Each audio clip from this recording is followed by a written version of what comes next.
Hello everyone, and here's today's training game.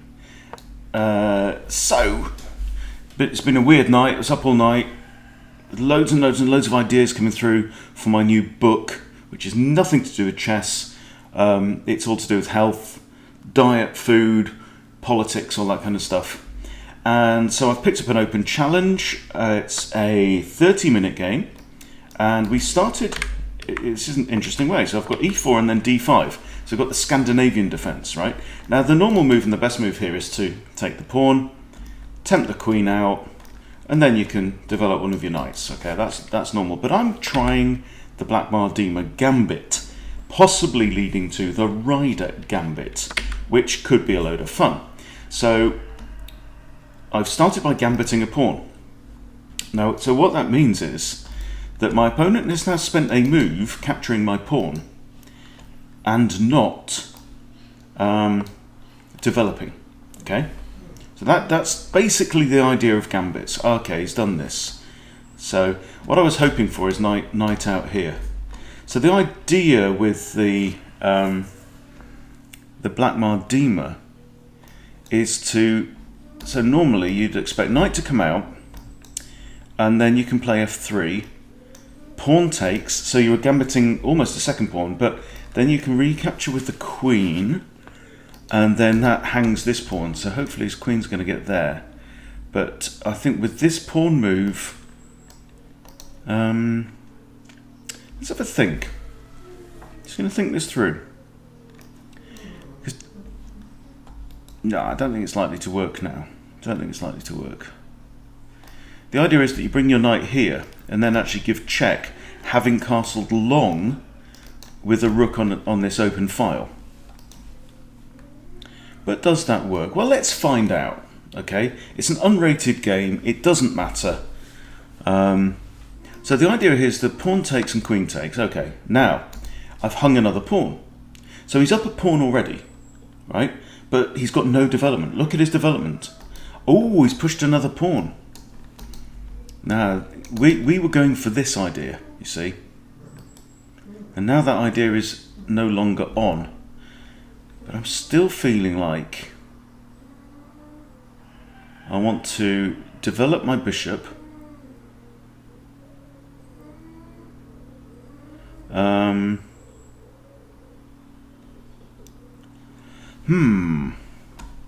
want to tempt the queen out, but I also want to castle this way.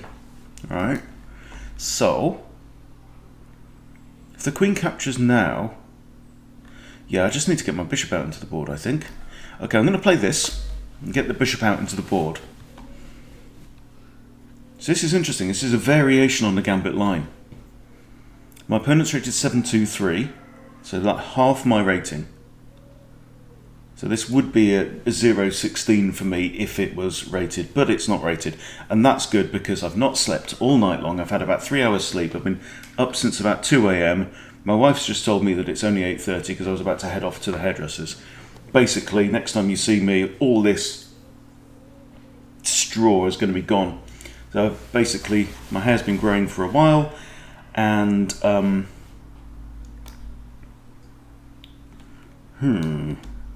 defend with a knight, I think, would be good. Yeah, so I think I've had it cut once in about 3 years with all the lockdown malarkey that's been going on, and the condition of this is just absolutely awful. It's got split ends all the way up. Every time I put my fingers through it, I get like fly away hairs in my fingers, and it's just gross and horrible. So it's all going to go. Next time you see me, I'm going to have the action man look. I think you've got to be someone of a certain age to know what action man is. Okay, this pawn's still hanging, so I'm still trying to tempt his queen, and he's still not noticed. So now this actually gives me the opportunity to castle long, and I've got a massive development lead here. So it'd be great to be able to put my queen here and then come in and try and attack the king. Obviously I can't do that right now. This square is covered by queen and knight, and I can't really get round this way, obviously, like that, very easily. So let's go ahead and castle, really emphasize my lead in development, I'll probably want to push Danny the d-pawn up the board at some point. Now this just simply wins a pawn, yeah? So knight takes knight, pawn takes knight, queen takes, and what's more, it really opens things up around here if he wants to do that. Now, big question. Do we want to recapture with the queen or the knight? Or do I just want to go there with check? If I go there with check, he has to go here. Ah, that's got to be done. Hasn't it got to be done? It's got to be done, right? King here. Then I haven't got a check with the knight. But I've got a check there with the queen. I'd like to be able to come up with some kind of fork and win the rook. How's that going to happen though?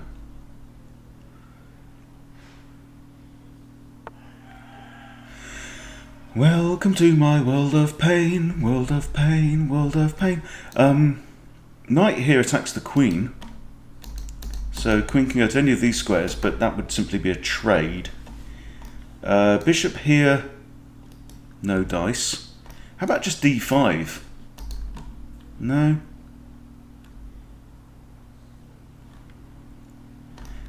This and then bishop to there with check. Right? And then the king... If I leave my queen here, the king can't go back onto the back rank. So let's try that.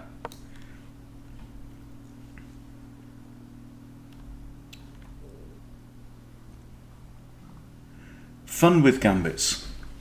So the thing with gambits in general is that because you are giving up material in return for initiative and a lead in development, let's just play this anyway, then you've got to capitalize on it, right? Because you are creating two imbalances. One imbalance is that you are giving your opponent a lead in material, right? But the second imbalance is that you are getting a lead in development. So as always in chess, what you have to do is to work with the imbalances, right?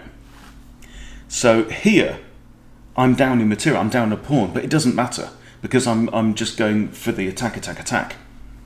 Okay, I do have knight here capturing the pawn. I don't want to capture that right now because I want to keep giving checks. So, a couple of ideas. I've got check with the pawn, right? Now, I just have to figure this out, right? I don't have check really with the bishop.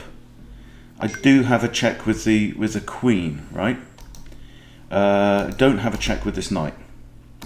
So my checks are that or that, really. Or that. That's also a check. That's kind of interesting. Captures material too. Comes with check. Bishop can't block because queen takes because the knight's guarding. So I'm going to play that one. It just looks good. Right? Now, so I've got to keep my foot on my opponent's throat here. Got to. I've now recovered my material.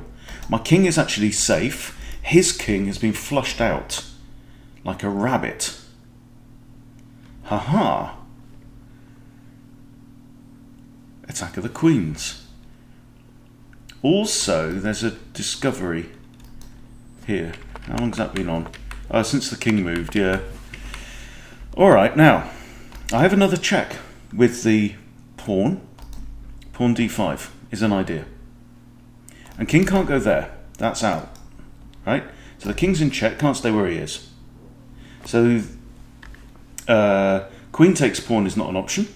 So we're going to have the king's going to have to go to one of these squares. I also have this, actually. I like that one. Misa like this. Misa like this. Yeah, let's do that one. Because also my knight is now ready to come in, possibly. So's my pawn. Okay, so we're in check. He's got an option of push queen.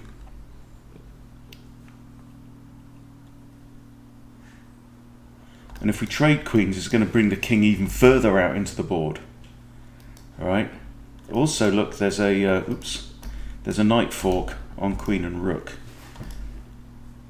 This is just fun for all the family, this kind of thing. Yeah.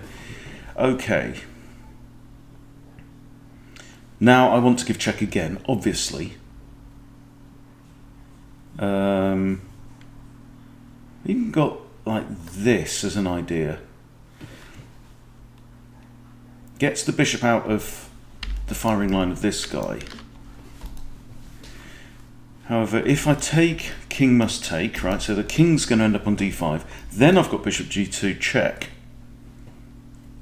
And where's the king going to go? I don't really want to bring the queens off the board right now, but don't think I've got any other decent... I could come back here. Then the queen comes back here.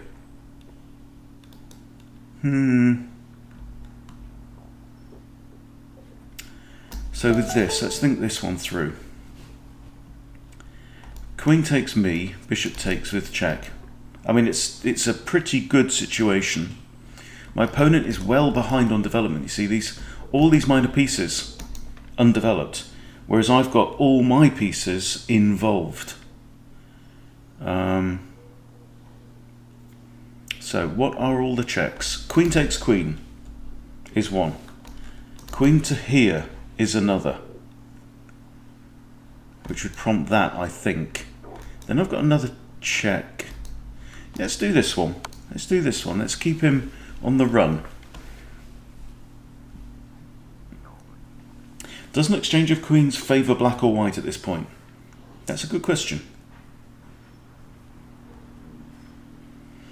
I mean, I still have a lot of options because my pieces are free to move, whereas he's really only got a rook and possibly arguably that bishop. But as long as I'm keeping him in check, bishop's not going to be too good. Okay, so we've got a variation now. So interestingly, this blocks the bishop to bishop line.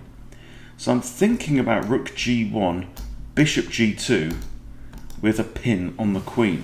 That would be winning. I also, has to be said, have 3 attackers on this pawn. And there's 2 defenders. So I could, for example, capture with a knight. Then if bishop takes, I've got queen takes. It wins a pawn, but it doesn't, it's not winning. So rook g1, is that better? With the threat of this, I mean, that is a winning threat. So let's play that and see if my opponent picks up on that. Rated 723. I need to find my phone and switch off, because it keeps going ping, but I don't know where it is. So. Lots of fun.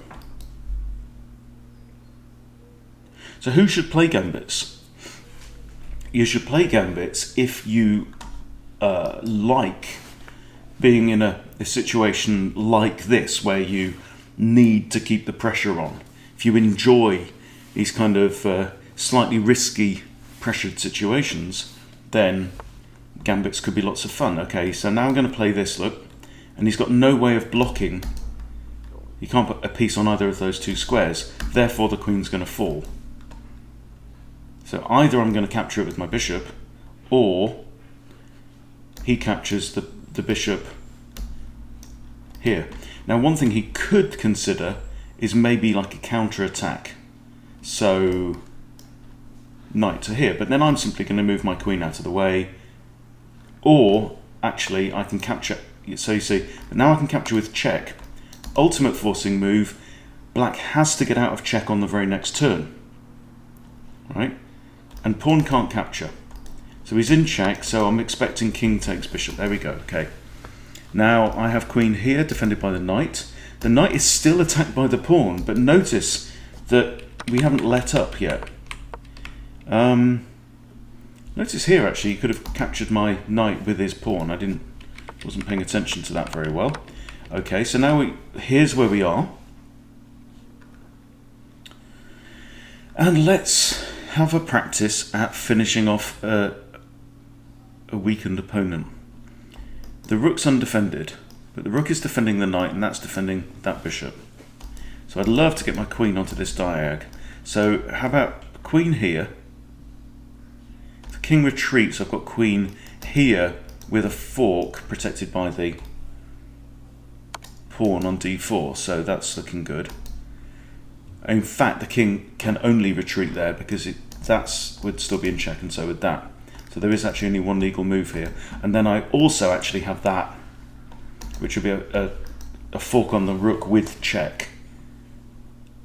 Can't capture this pawn because it is defended by bishop and knight. So, horrible situation for Mav 2000. Sorry, mate. Wanted to make it an instructive game, and in the end we've ended up with a bit of a bloodbath, but that's the way it goes. So there's only one legal move here. You can't capture the queen with a king because it's defended, so he'd still be in check, right? Can't go there because of the pawn, can't go there because of the queen. Oh, he's got another move. He's got two moves, look. Ah, so that's why you're thinking. If king there, is b3 good? Don't know. Maybe not. Maybe just queen back here. I'd like to get a check in with further development as well. So this is his thought. Look how far this king's being forced to wander around the board. Horrible situation.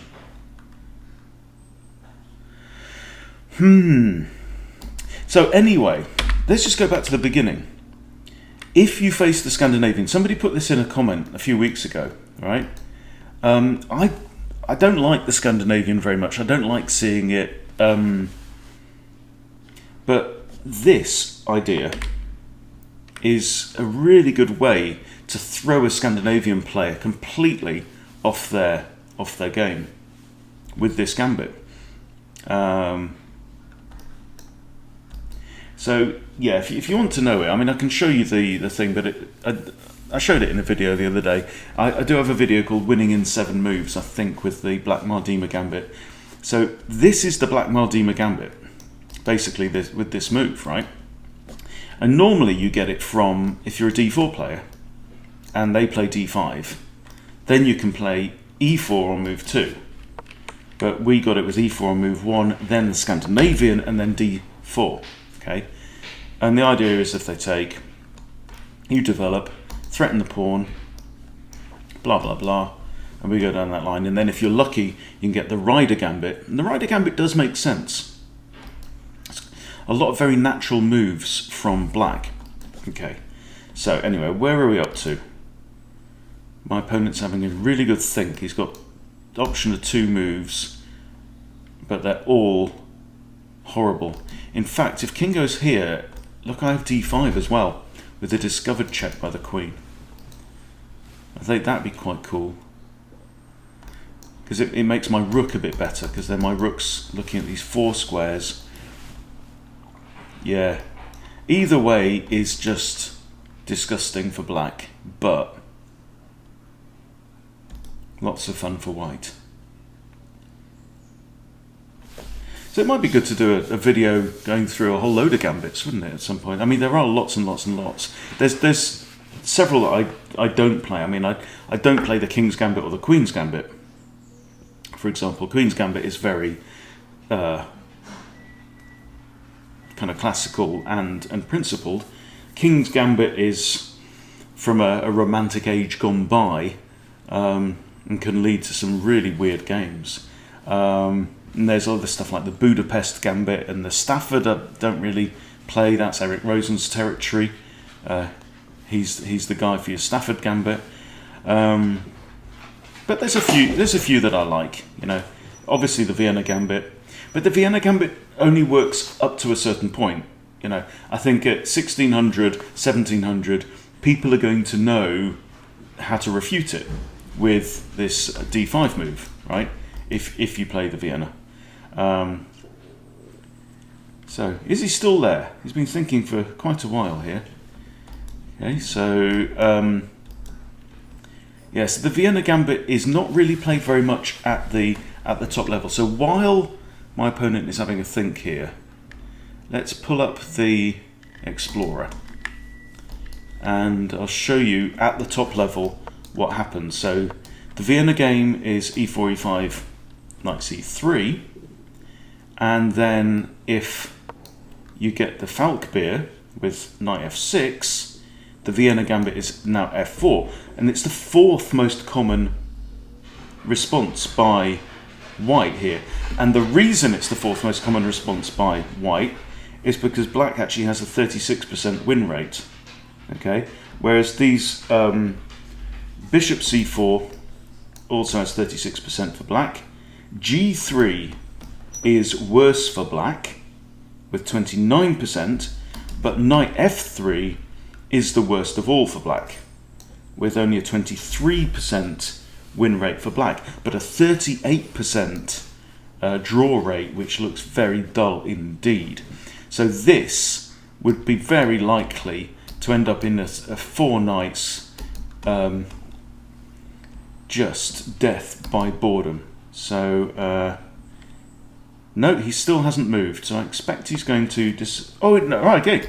Suddenly he moves. Suddenly he moves. Okay, so I think the easiest way to continue here would be a check there with the knight. Okay, but I also have a check with the queen. But let's throw in the check with the knight because it gives me the option of winning the rook. So he's in check and he can't go here or here or here or here. Right? So he's only got 2 moves. 1, 2. You can't block a knight check, obviously. So if he goes, let's think this through. If he goes here, I can't take the pawn. I'll probably just take the rook. If he goes here, almost certainly just take the rook. It's just free material. Can almost pre-move it. Okay, so yeah, back to the Vienna gambit thing. So, and here's the deal, right? So e4, e5, knight c3, knight to f6 opens the door for the Vienna gambit, but after f4, look at this. At the master level, d5 has been played practically every time, right? With 35% win rate, I'm literally seeing double. 35% win rate for white, 38% for black. So this is better for black. Okay. And then the continuation goes like this. Right, but still, it's a very good situation for black. Okay, back to the game. Right, he's in check. He's got 2 moves, and he's whatever he does. I think I'm simply going to capture the rook.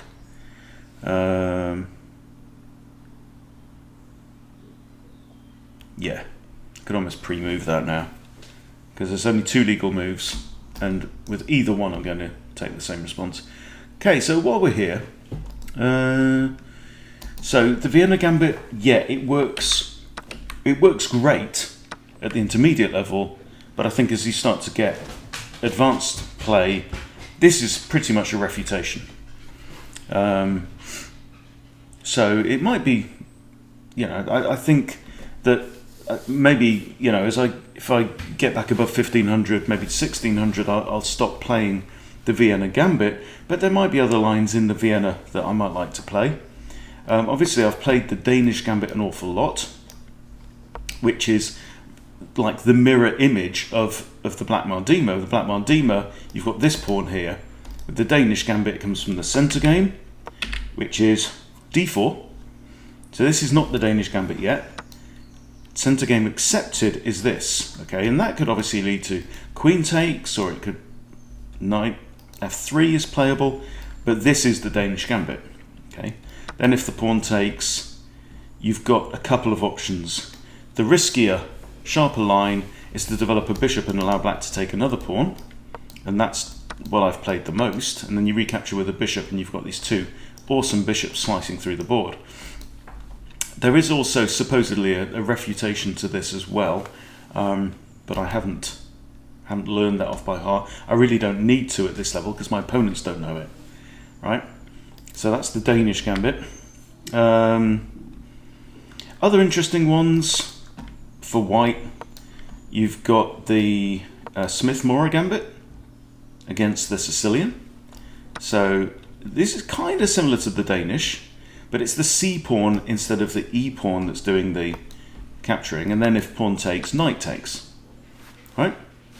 And so you're a pawn down at this point because you've given up C and D.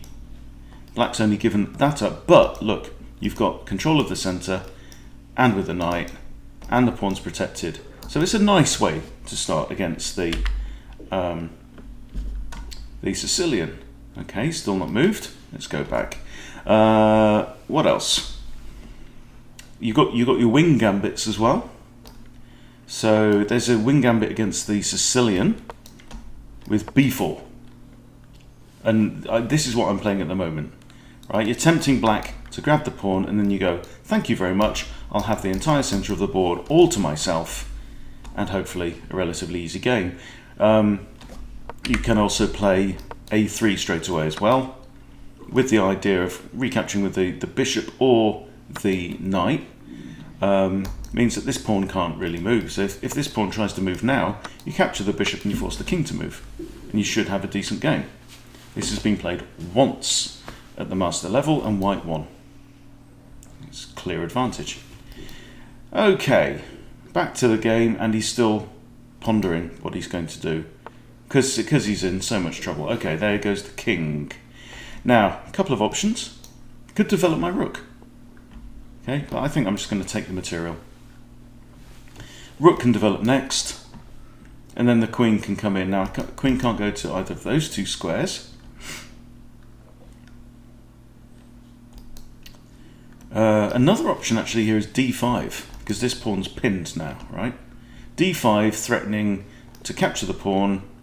He'd probably recapture with bishop or knight, but it's going to end in tears very, very soon. Right, so let's think, what other gambits can we remember? So there's the wing gambit against the French. Obviously, I've been talking about that a bit recently as well. This is the French defense with e6 on the first move.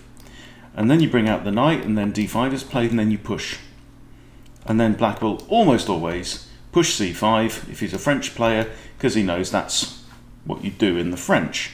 Okay, and then again, the same move that we saw in the Sicilian wing gambit is this. Yeah, and then again you've got the option of swapping off. But you know what I like about these kind of lines is that you get to flummox your opponent, because they won't have seen this very often. Yeah. So I mean, I played French. So let me swap the board over. Do my games. How many times have I faced that? Okay, so I've played the French with e6 442 times. Okay, and knight to f3 has been played 68 times. Okay, and then I play c5 or d5. So in the times I've played d5, 27 times I've played d5. e5 has been played 17 times. Okay, and then I play c5. I've got 15 of them. Actually, white does very well on here. Okay, b4, 12. That's interesting. Oh no, excuse me. Right, we have to start again. I was looking at my games as white. I flipped the board but forgot to set it to black. All right, start again. Okay, so I've played the French with e6 724 times. Okay, and now d4 is obviously the most common move. Knight f3, 187. Okay, and then if I play d5, 104 of these. More often than not, he takes. Okay, e5 has been played 36 times, and then 48 of these.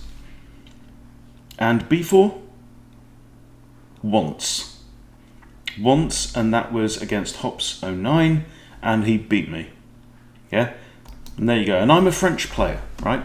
It's my territory. And then Hops comes along as a, you probably might recognise that username, comes along, plays b4, and kicks my ass. There you go.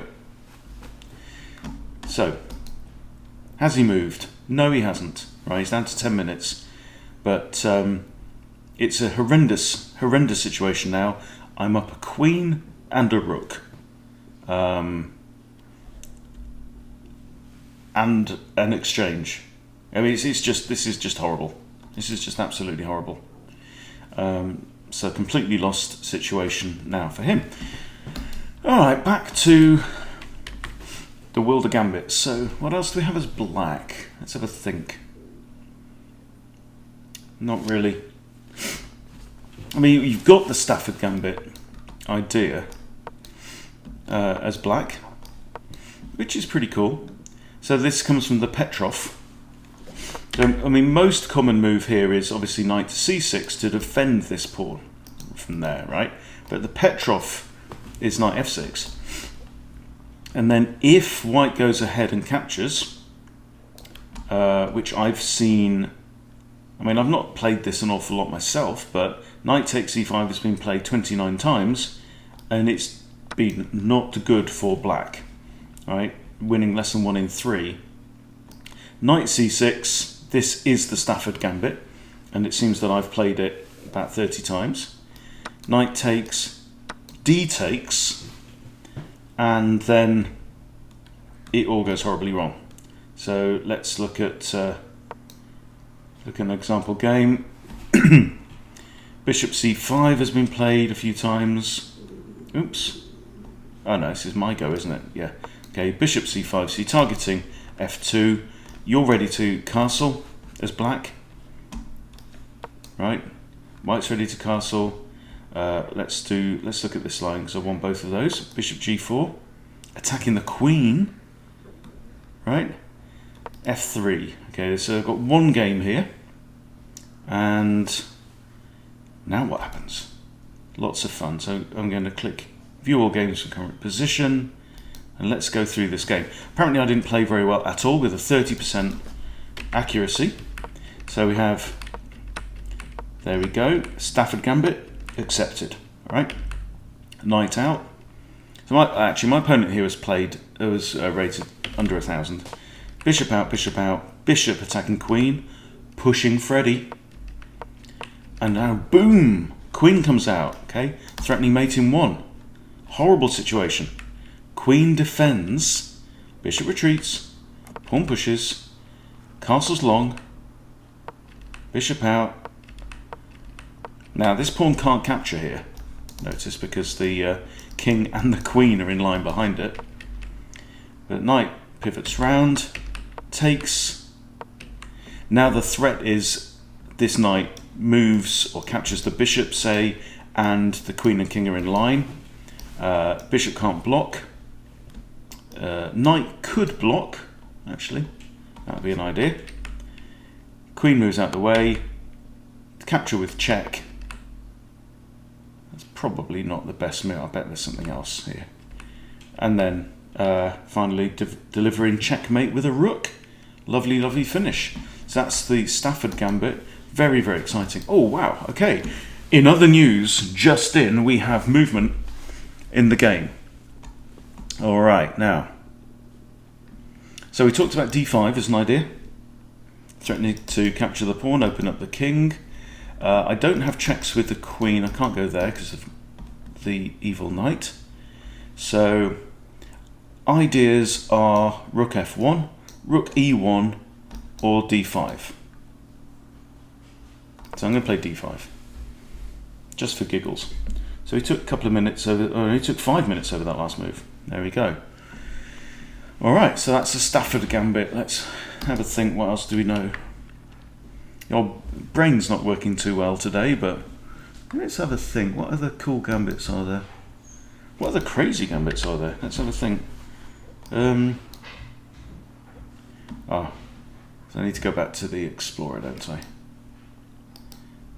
Okay, let's go back to the Explorer. So e4. Obviously the Black Maldima we just looked at. There's a horrible one against the Dutch. What's that one? So if I'm black, right, I'll go to my games. My games as black. Then let's say like the English is played and I play the Dutch. There's something horrible with this bishop coming out. I can't remember it. d4. Let's say knight here. Okay. And knight there's very often played. Something about this. I can't remember it. Doesn't matter. Let's try and finish this guy off. So my knight's guarding that square, which is nice. So I'm threatening to take here. That also then will open up this rook. This rook could come maybe to f1 and really just eliminate squares for the king. So we've got the king really sandwiched between two rooks. That seems to make sense. Then even actually knight here would force an exchange of knights. That's a pretty cool move as well. Yeah. So he's in an absolutely horrible position here. So it's really become a video about fun with gambits, really, isn't it?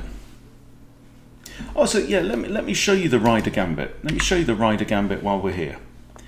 Okay, so this is as white, and let's say against the Scandinavian, you play d4. Now, I did show this the other day, right? Pawn takes, thank you, free pawn, lovely, right? Now knight c3, attacking the pawn. And then, let's do the Tennyson gambit as well. Knight to here defends the pawn, okay? And now you go f3. And black thinks, I've got these double pawns, I might as well just swap it off. Okay, thank you very much. I'll take with the queen. And you go, oh no, my pawn, right? And black goes, thank you very much, I'll have another pawn, okay? It's great. And then you go, okay, well, I'm going to attack your queen. And then he goes, okay, well, my queen needs to move. Aha, I'm going to move my queen here, because look what I see here, another pawn. And you go, haha, but I castle. Key thing is you're putting your rook on the open D file. And then black goes, haha, I have a pin on the queen in it, right? And you go, knight b5, and black goes, haha, you dumb ass, you lost your queen. Ha ha ha ha ha, I win. And then you go, no you don't, because I have checkmate. And the king can't come anywhere because of this. All right, and the Tennyson gambit is also against the Scandinavian. Let's just check if he's moved. Nope, right. Tennyson gambit against the Scandinavian as well, and you go here. And black goes, haha, and you go, oh, no, my knight. Right, and again, attacking the pawn. You can see there's kind of pattern here. And black goes, I'm going to defend my pawn. And then you go, again, like we just saw with the black Maldima gambit, you say, well, you've got these double pawns, have d3. And black goes, thank you very much, I will have d3. And you recapture with the bishop, okay? And then black goes, I don't like this knight being in my territory, I'm going to chase it away. And you go, haha, I fork you, right? I'm going to fork queen and rook. And then black goes, haha, but I'm going to capture you. And then you go, ha ha ha, with this. And the king can't retreat. There's only three possible moves here. Either has to step out the way or capture the bishop, and whatever happens, the next move is queen takes queen, winning the game. So that's an absolutely beautiful one if you can get it. So if like me, you don't like facing the Scandinavian, you've got two great options. You've got d4 and the black Maldima gambit, or you've got knight f3 and the Tennyson gambit as well. So back to the action. Nothing going on. Andy's down below 3 minutes on this 30-minute game. So just time to fit in another gambit if we can think of one. Okay. So what else do we come across here? That looks like a gambit on its own. The Durash gambit. I have faced this 6 times, and I've won 1, 2, 3 of them. 1 draw and 2 losses. And E takes f5, interestingly, I lost. So let's have a look at this game. How did it work out? Okay, it was actually a very long game. So that takes knight out. So here I was on 12.99. My opponent was 12.82, playing the Durash Gambit. Let's see how it works out. Okay, and okay. So after D pawn moves, black gets to recapture the pawn, but he's given up his F pawn. Right. However, of course, the knight is defending these. Always very important. If your F pawn moves, you're going to have to bring your knight out to stop the queen check, which can come with forks and threats and all kind of nastiness. Yeah, I don't really like this position for black. So the D pawn's already come out. Where's he going to castle? He's going to castle long. Okay. I castle short. He castles long. Attacks the knight. Trader stuff. And it just basically simplifies, and in the end black wins. So that's another one to look at. Probably don't recommend it. Let's have a look at the master level players. How often do they play it? Okay. Durash Gambits with F5 on move 2. F5. Ooh, it's been played 12 times at the master level, with 11 wins for white and 1 draw. So not recommended. Really is not recommended. Okay. Has my opponent moved? No, he's disappeared. Okay. So that's that. But now we have a challenge. So let's carry on. I'm awake. This is past Puma. This is a club member. So if you want to be part of one of these games, you just join the Chess Bootcamp Club on chess.com. Okay, now we're in the Gambit-y mood. Oh, but this is rated. Okay. I'm not going to play the Durash Gambit. Not going to play it. Let's play E5. Might go Stafford, but I don't know any theory for the Stafford, so we shall see what happens. Okay, well let's go for this. Let's go for this. My opponent's rated 1,000, and this is a 115 for me. Ah, he's declined it. He's declined it. Right, so he hasn't taken the free material. Okay, well, I don't know if I want to go 4 knights game. I don't really have much option. I mean, this pawn is undefended. So the 4 knights game. Epitome of boringness. So I'm going to have to rely on okay. Right, Italian variation of the 4 knights game. And now, do I have a there is a line, isn't there? Knight takes pawn, knight takes knight, d5. Potentially wins a pawn. Let's try it. This pawn is still defended, right? So if knight takes knight, I have d5 with a fork on knight and bishop. Could be interesting. This is a 15-10 game.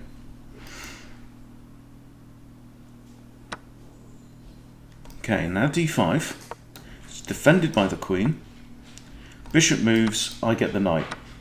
Alright, so I've now got my pawn back, but more importantly, we are no longer in the god-awful 4 knights scenario. Okay, so thoughts are, bishop e5 looks sensible. There is a potential threat of bishop takes knight, pawn takes. So I could develop my queen, so like d7, but that blocks in this bishop. I could move the knight. That's an idea. Put it here, but it could get kicked away, but then we trade knights off. Put it here, knight takes, queen takes. Yeah, let's do it. Let's live dangerously. Let's live dangerously.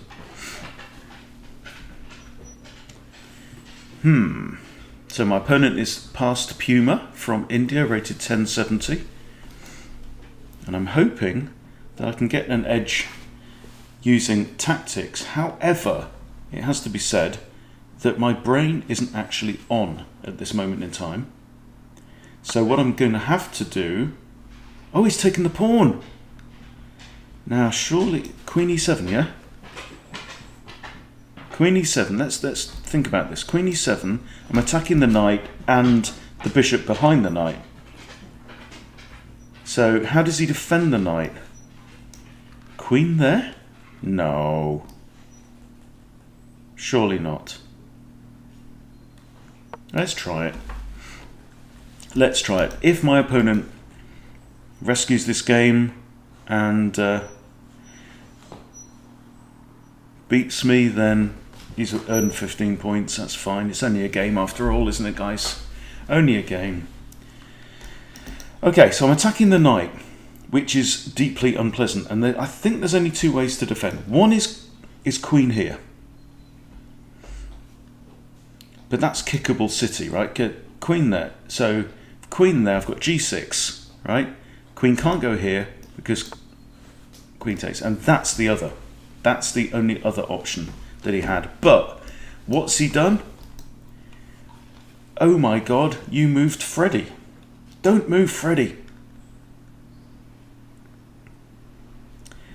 Now, this is sharp stuff already. Sharp stuff. He's moved Freddie. Now I have f6, eh? f6. And the knight is kind of pinned, if you notice, because the piece behind it is undefended. So I'm going to play if f6, he can't play bishop there because I take with a pawn, right? For f6, can he play his queen out there? Hang on, can't even draw a straight line today. No, because then again I've got g6 and he's in trouble. So let's play that. We're in, gambit mode at the moment. Another thing I've also noticed as well is queen here with the threat of that. Okay, and now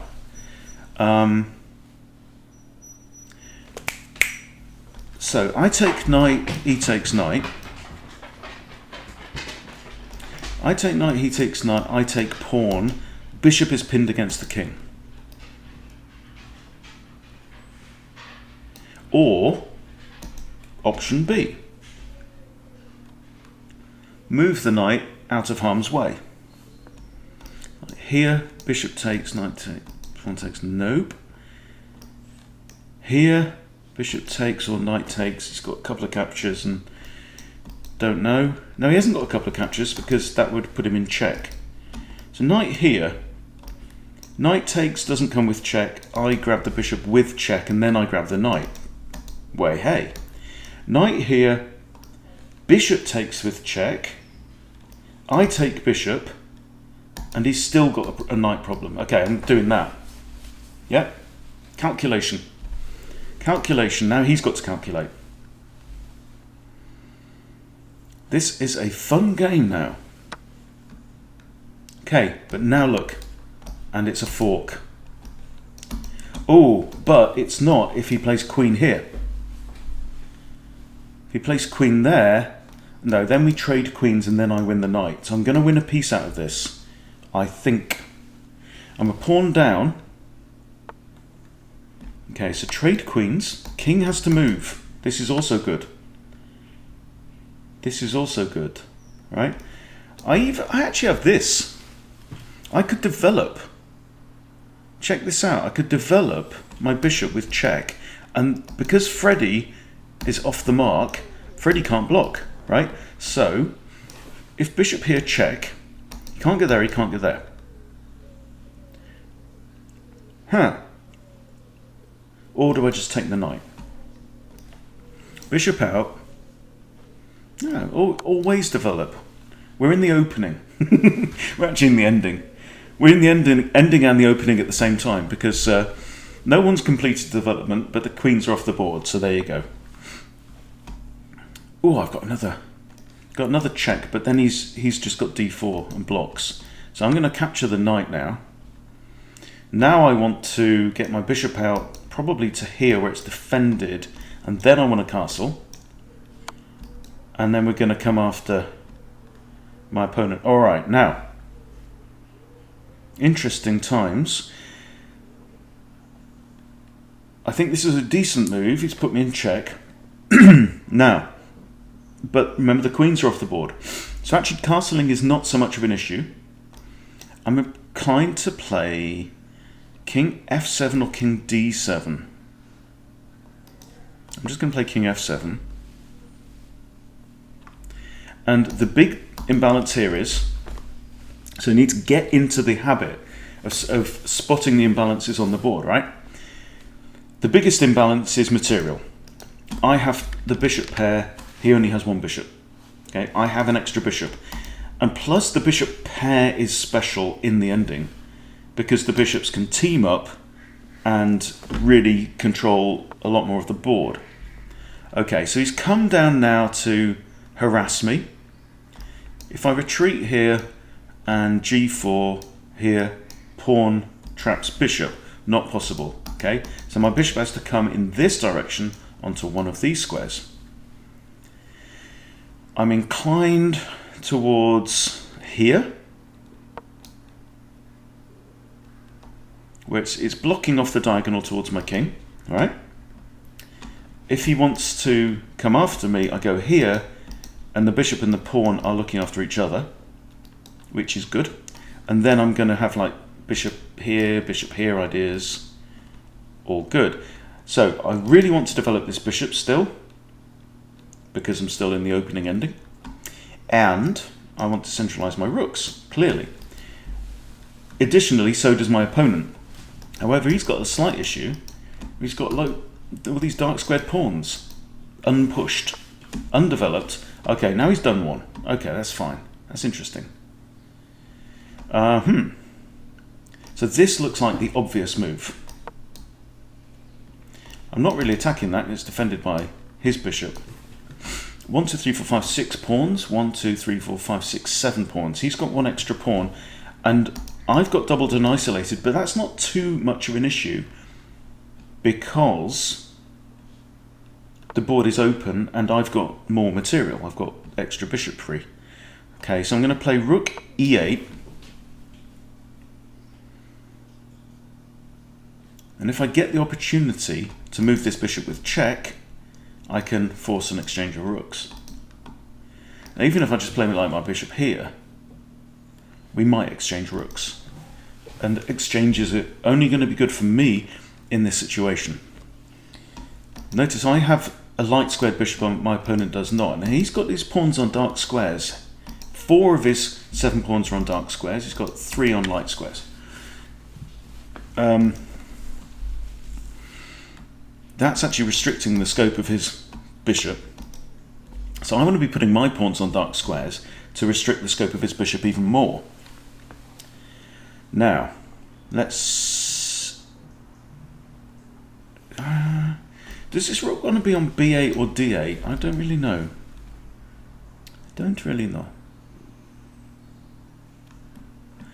How about c5? c5 trying to get rid of my doubled pawn. If pawn takes, I've got bishop takes with check, happy days. If pawn pushes, I've got bishop takes with check. No, not with check, but bishop. If pawn pushes, bishop captures, the rooks are facing off. So I don't mind that scenario either. And this is what you have to do in chess, right?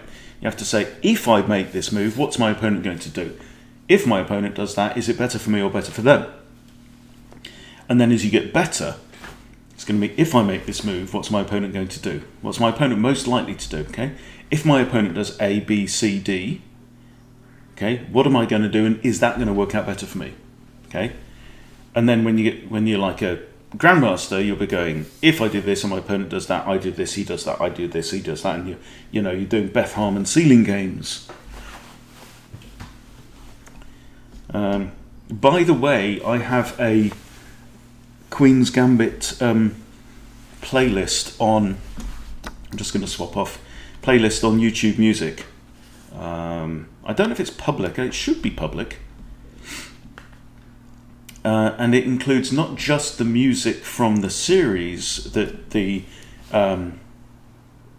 the music that was composed for the series by Carlos Rafael Rivera, but it also includes all the pop songs as well, and all the other kind of incidental stuff, which is really cool. I just like it.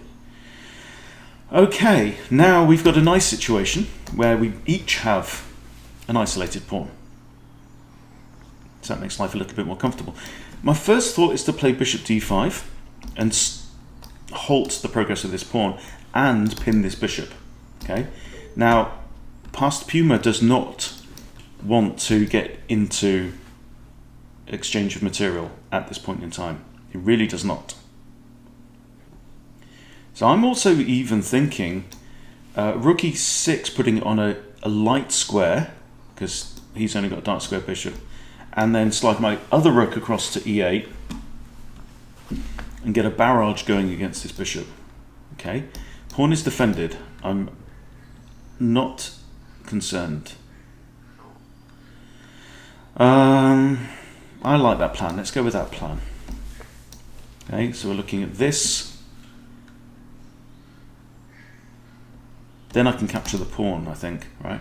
Because if bishop takes, rook takes, rook takes, rook takes. No, I can't. Doesn't it work? See? But that's my idea. Rook a to e8. Just threatening to... No, then if I capture the bishop, rook takes, king takes, I've lost the exchange. My opponent's now disconnected. Now he's connected again. There's a lot of connection issues today. So how to win? How to win? Loving my bishops. That's a sexy pair of bishops.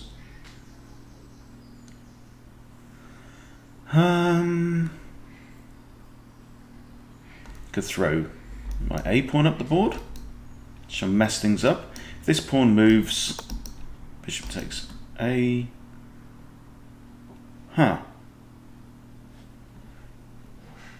Could attack the rook. I can throw the a pawn up. Let's throw the a pawn up. Is he wanting to double? Yeah, he's not going to give up a rook for a pawn and a bishop, is he? So surely he's not thinking of that. So what he's doing here is he's defending a2. He might even have ideas about rook c to e2. Maybe. There you go. Now. Part of me wants to get a pawn here so that if this pawn ever moves, I skewer the king and win an exchange. That would be nice. If we push the pawn, pawn takes, rook takes, that's okay. Push the pawn pushes, bishop takes, there, attacking the rook. So let's carry on with... He's been called Andy. So I'm going back to Grandmaster Simon Williams, the Ginger GM, and he's been called Andy. Sometimes he's called Ari, because he's similar to Harry, the H pawn, Ari, the A pawn. And that's a duck in the background. Whack, whack. Okay. So still I'm up a bishop. I have an extra light squared bishop. My opponent has one extra pawn. So it's a relatively comfortable situation. Okay. So here I'm going to capture. Now I've got two attackers against this pawn, which is nice. Like the fact that my bishop is in a pawn chain. So it's being a tall pawn, but with the added benefit of defending the pawn in return, which pawns don't do. But a bishop pawn like this in the endgame, all good. Alright, now then, what do we have? What do we have? Two attackers, two defenders.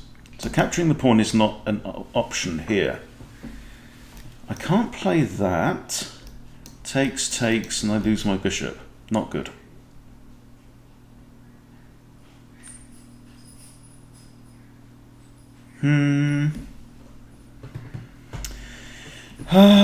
So what do we do? Push h5. It's an idea. Yeah, it's just an idea. h5, h4, and then, oh, actually the rook's moved now. I didn't look at the whole board, did I? This rook's moved over here. Maybe I should go attacking that rook. Something like this. That could be good, because look, then I've got two attackers on that pawn also. So that would have been a better plan than the other plan. Now if the rook comes back here to defend the pawn, adding a second defender. So let's look at this. So bishop here, rook here.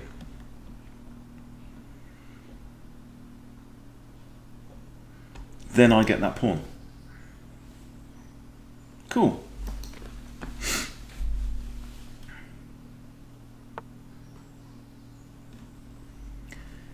Haha. This is what we were anticipating. So I'm thinking rook e4 looks like the most critical move. I mean, I could drop my rook back and defend this pawn again and block off the king. That kind of looks quite grown up and sensible. Rook here is defended by the bishop, but the bishop itself isn't defended. Okay, I'm gonna drop him back here. And I'm going to threaten this now.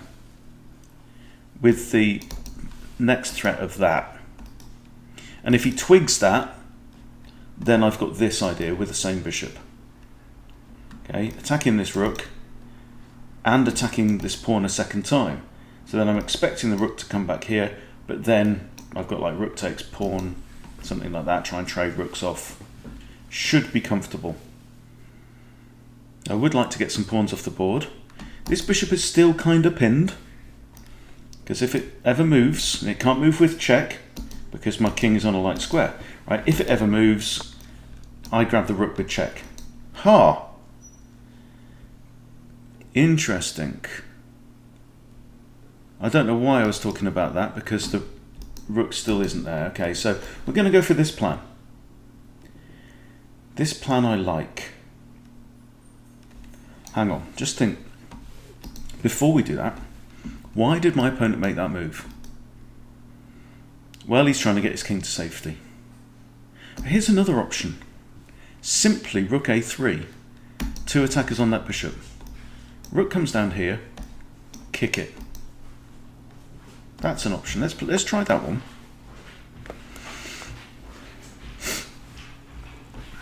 Should be in good shape. Bishop can't move with check. Bishop can attack rook, but in that case I just take his rook, he takes my rook. Oh, he can't. That one's defended, so that would be winning. That would be up massive material then. This pawn is undefended. This pawn is defended only by the bishop. Defended twice. And that's the defensive pattern. That's what's defending what. This pawn's undefended. So I'd like to stick my bishop into there at some point. If he ever puts a rook there, happy days. He'd have to move his rook here, but then bishop here would win a rook. So you see what I'm doing? I'm just lining up pattern. Oh, the king's moved back. Why? Oh, second defender of the bishop. Of course. Now, should I push h4 now with the threat of this? Kicking the king away, and the king can't go here. Yes, I'm pushing h4 now. You see, I'm toying, I'm lining up potential ideas, patterns, and I'm not using them as soon as I think of them. I'm trying to find the right time to use them. Now he doesn't have this because I've simply got bishop takes with check. I've never had to work so hard for one rating point in my life, but that's assuming that I actually do all right. Okay, now we've talked about this. I take rook. Oh no, now he's got takes rook. Okay, I think that was an error on my opponent's part because now I save this rook, yeah? Let's think about this. I take rook, oh no, it's with check, yeah? Came with check, so that was forced, of course. It was much cleverer on my part than it seemed. Yeah, because I was worried about bishop takes here, and then if I recapture the bishop, I lose my rook. But if bishop had took there, yeah, this rook couldn't have saved that. Anyway, it's immaterial because it came with check. All right. Now, I have a check, kind of like that. Let's throw in a check. Always throw in checks. And the king cannot progress to the 3rd rank. Because look, bishop, you know what I mean, rook is there. So the king can't go here, here, here, here, here. The king is going to have to go 1, 2, 3, 4. Now on some of those squares, so this is where the bishop pair can really, really be handy. So for example, to bring this guy in, look, boom, right? Defended by a pawn, lovely. Now the king can't go there, there, there, there, there, there.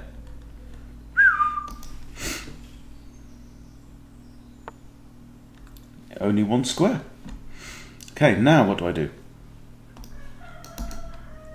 The rook is under attack. I would like to get my rook here and pin the bishop and the rook in a way. Okay, so rook here, it's on a light coloured square, so the bishop can't do anything. If I can get my rook to d1, means this bishop can't move or I take that rook. It also means this rook can't come out because I take the bishop. Okay, now he's kind of twigged that because he's knows what he's doing. So now what do we do? His king is really, really trapped in there. Can't go there or there because of my bishop is guarding the exits. I'm thinking bishop here, pushy pawn. So pawn and bishop are defending each other. Okay. Also, not liking this pawn. I might have to try and do something about that pawn because it's cutting off my king's forward movement as well. Even g6 takes would be fine. I'd be quite comfortable with that. I like this move because it stops this pawn from going forwards and that makes life difficult for that bishop. The bishop should ever return to the back rank. I've got this. My bishop is attacking that pawn, which makes life difficult for that rook. Okay, so I'm liking c6 as a move. Just solidifies my bishop. Right? Ooh. Hello. Right, he's undefended his a2 pawn, isn't he? Undefended his a2 pawn. If I take, though, he's probably going to come here. Then if I move my bishop, he's going to come here. But my pawn is defended by that bishop. Right, I'm having it. I'm having it, son. Having it. How are you having it, Uncle Paul? Large. Rinsing. It's a very long video today. Didn't think it would be a long video. Didn't think I'd make a video today. Okay, finally get resignation. Okay, but that was pretty cool. Pretty cool. I enjoyed that. And a very, very interesting opening. Just goes to show that, you know, openings don't have to be boring. Even the 4 knights. Okay, 95 accuracy. Without a brain. The chess player with no brain. Okay, lost by mistake. Was it a mistake? Don't know. So let's just quick review. Boring, boring, boring, boring, boring. That's a book move. Okay. And then this. This is one to remember, right? In the 4 knights Italian variation, which is very, very, very natural, right? So when you get the 4 knights, it's a really obvious move from white to develop the bishop, right? Bishop's looking at f7 and getting ready to castle. So you're going to see this a lot if you get the 4 knights. And remember this one. Grab the pawn, knight takes, d5. So I have a video on this called, I think something like Spice Up the Italian, the 4 knights. Okay? Bishop retreats, best move, grab the knight, takes, and suddenly we're in new territory. And stuff gets exciting now. So that's excellent, but not best. What was best? Development. Yeah, of course it is. Yeah, bishop out, tall pawn, getting ready to castle. Of course it makes sense. And adding a second defender to this pawn at the same time. Okay, but we did that, and he took the pawn, which is good. It says free for the taking, not the best move though. Should have traded knights. Okay, queen e7, best move. Good, I like that. Pawn push, best move. Attack the piece. Counter attack. All good moves. That's an inaccuracy. Right, but here that was a blunder. I calculated it and past Puma didn't because of this, and it's a fork. He didn't see it. He didn't see it. Okay? And the knight's under attack from the pawn as well. So even though, excellent move, trade, forced move, okay? That's excellent, but not best. What's best? Probably take the knight. Right, it says just take the stupid material. But what a good game. Lots and lots of fun. Pastor Puma, thank you very much, my friend, for that game. And I'm going to get my hair cut off. Going to try and get some sleep. Okay, thanks for watching, guys. Really do appreciate your support. See you soon.